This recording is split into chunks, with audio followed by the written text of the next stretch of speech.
Let's talk about golf for a minute, that game that so many out there mock and scorn. Contrary to meme culture, the game of golf is not some demonstration of elitist snobbery in which wealthy white men in questionable clothing chase a ball around for a few hours. If you have been conditioned to think that, then clearly you have never stopped by your local municipal links to witness the absolute melting pot of humanity from every segment of the social spectrum spending a few hours together outside on a Saturday morning.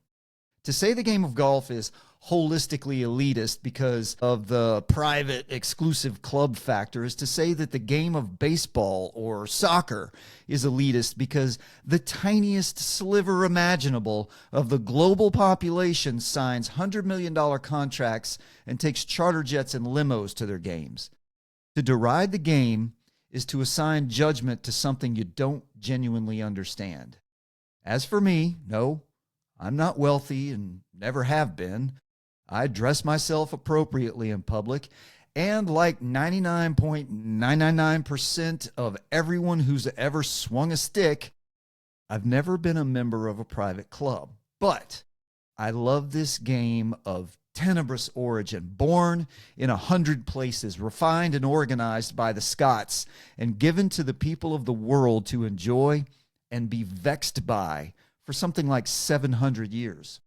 For me, and countless others, the game has always been a chance to quiet the noise of a relentless world, to be outdoors, to get together with friends and family, to challenge myself time after time to step into the elements and play the game that can't be beaten.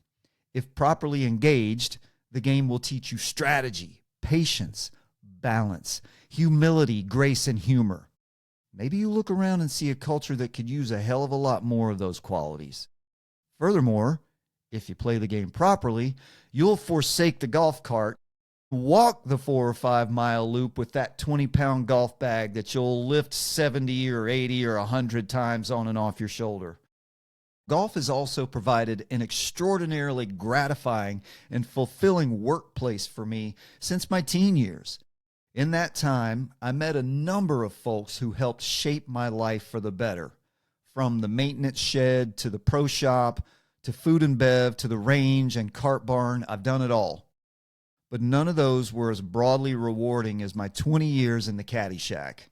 I've worked every track from those elitist private clubs that so many hate without knowledge to legendary venues like Augusta National, Harbor Town, and the Ocean Course. More importantly, this job enabled me to spend hours outdoors with some amazing people from every single walk of life, including the 3 legends who opened the tournament this morning, Gary Player, Jack Nicklaus, and Tom Watson. Some became friends, some became mentors. All of them became part of the story of me. More importantly, the game will always represent my greatest link to my father and my brothers.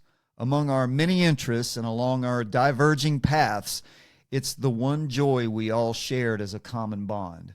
No matter the place and time, the game of golf has always been a uniting force for the 4 of us. And even when our dad could no longer swing a club because of the toll of time, he'd always derive great joy from riding along and watching his boys play the game he taught us. That's an incredible bond and a gift from the greatest game ever created. That's not nostalgia. That's spiritual health. That's the kind of connection that actually builds a life. And in my family, nothing represents that bond quite like the Masters.